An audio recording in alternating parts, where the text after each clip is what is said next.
o Elon Musk, aí você vê os comentários, né? Ah, esse cara... O povo acha que porque Já vi alguém... compararam o Elon Musk ao Hitler. Nossa. No Twitter, né? Lógico que é no Twitter que você vê esse tipo de coisa. Falaram assim, era um comentário, não vejo diferença desse cara pro Hitler. Eu falei, meu Deus! Essa pessoa que comentou não é judia, né? Porque a diferença é muito clara pra quem sofreu na mão do Hitler. Mas o ponto principal é que as pessoas também pensam que se o cara ele tem muito, outras pessoas ficaram com menos por conta disso. Então toda vez que um bilionário fica mais rico, o pessoal fala, que absurdo. Isso aconteceu durante a pandemia. Teve um monte de gente ficando mais rica, enquanto outras pessoas ficaram mais pobres. Aí fica a pergunta, e se esse cara ficasse mais pobre junto, os outros iam ficar mais ricos?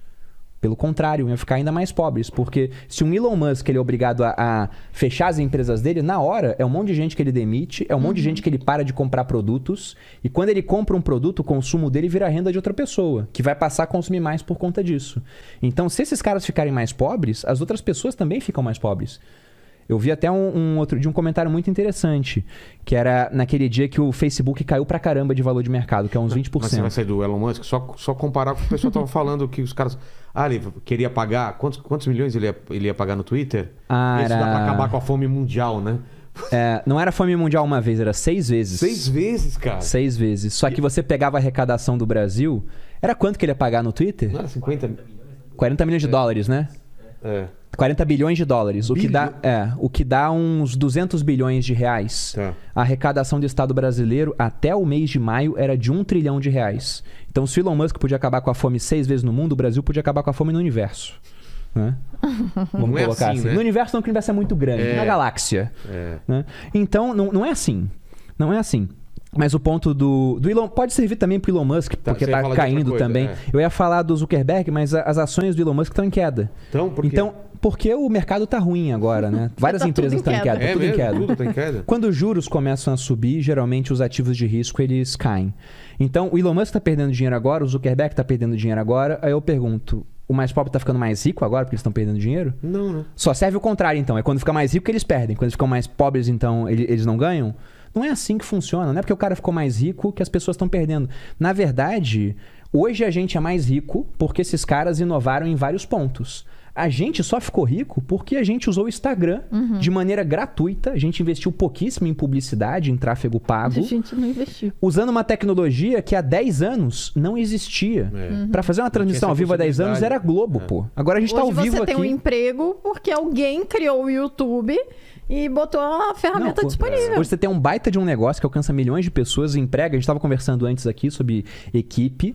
Porque teve um cara que falou, vamos colocar uma transmissão ao vivo... E o cara pode fazer com custo zero, enquanto lá atrás quem fazia isso era com uma mega estrutura. Isso só existe porque esses caras inovaram. Né, dada pelo governo. Exato. Então isso acabou deixando a gente mais rico no geral. A prosperidade desses caras escoa pela sociedade. Aumentou a cauda longa. Ô, Leni, sim. Você quer uma dúvida sua ou dúvida do chat primeiro? Pode ser um superchat? Pode. É o seguinte, ó, a Nanda Andrade, ela colocou aqui, Malu e Bruno, admiro muito... Admiro? É o frio aqui. Admiro muito vocês. E influenciada pelo podcast de vocês, com o Breno e com a Ana, decidi começar a criar conteúdo sobre investimentos no Instagram. Aí o Instagram dela é @NandaAndraden. Nanda Andraden, é tudo junto. Tá.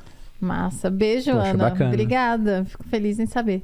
Muito sucesso. Desejamos muito sucesso pra você.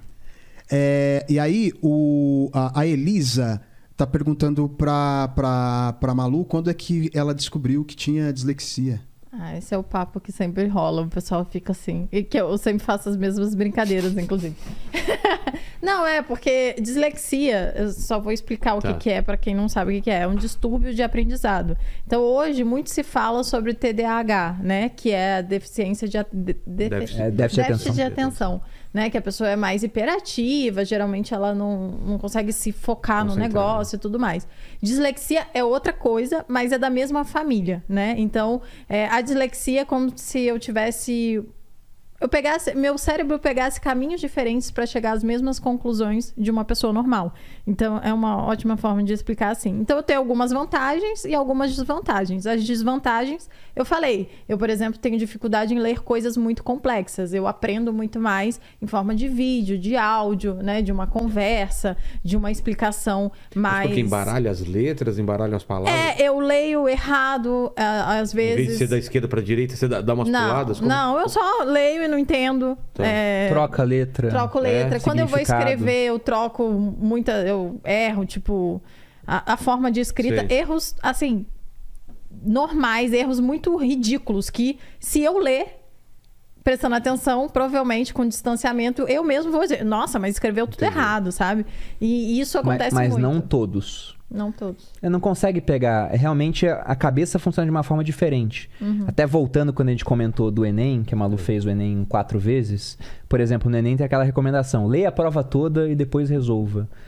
A Malu nunca conseguiu ler a prova toda, porque demora mais pra ler também. Tanto que quem tem dislexia tem 1 hora a mais no Enem, se eu não me engano. Hoje tem essa política. Ou alguém pode ler as questões pra você. Tem algo assim hoje. A gente não sabia. A gente não sabia que ela tinha dislexia naquela época. Exato. Então, eu tenho algumas desvantagens, mas eu tenho algumas vantagens. Então, por exemplo, eu sou ótima em localização. O Bruno fala que eu sou um pombo. Se você me der... Mas isso é um elogio. Porque fica estranho, né? É que eu tenho que explicar, né? Parece que... Pombo? Meu Deus, ele chama ele de pombo. Não. É porque o pombo, ele tem um sistema de orientação muito sinistro. Tanto que o pessoal usava pombo nas guerras do passado. O que é isso? O pombo, ele sempre consegue voltar para onde ele nasceu. Então o pessoal fazia o quê? Imagina um batalhão saindo de um quartel. Aí ele pega um pombo que nasceu naquele quartel, leva até o combate e ele vai pedir reforço. Ele amarra uma mensagem no pombo, solta, o pombo vai voltar até aquele local. Então eu falo que a Malu é assim, você pergunta pra ela, pra onde tá o mar? Ela sabe. Em todo canto que ela tá. Pra lá, nesse caso. Você tá falando sério? Pode olhar aí no mapa aqui. E eu não combinei que eu ia perguntar, amor, vê onde é que tá o mar. Mas eu tava me orientando aqui agora, porque eu pensei, putz, a gente tá... Eu fiz assim, Ela é muito boa. E eu era... Vilela, eu era militar. Eu me orientava no terreno com bússola, com carta. Ela é muito melhor do que eu nisso. Muito melhor do que eu. Sim, me bota no bolso. Boa de localização, né? A gente tava passando, eu falei, gente, a gente já veio aqui. Eu acho que eu vim aqui nesse restaurante e tal. Eu sempre que eu vou em algum lugar... Eu sempre sei voltar, então eu sou realmente boa. De caminho também. O Edu tá ali olhando, de caminho também. Porque o Mar tá pra lá. De caminho, eu sou muito boa. Por exemplo, em jogos de... quebra-cabeça. Você é bom em montar quebra-cabeça? Eu sou tricampeão do então, ABC. Aí pegou pesado, né? Mas uma pessoa normal era moleque, assim. tinha Eu nem sabia que tinha isso, sério? Quando era criança na Grow, tinha nas bibliotecas. Caramba. Era em dupla. Achei que era uma piada isso. É verdade. Então, tirando você, eu sou boa. Não, mas nunca normal. mais montei depois, só quando criança mesmo. Eu sou uma pessoa normal. Eu já montei de 5.000 e tal, porque eu gosto, né? E eu sou boa nisso. Sudoku também, ela é super boa. Mas eu tô tentando coisas mais úteis, porque isso tá parecendo só coisa inútil. Mas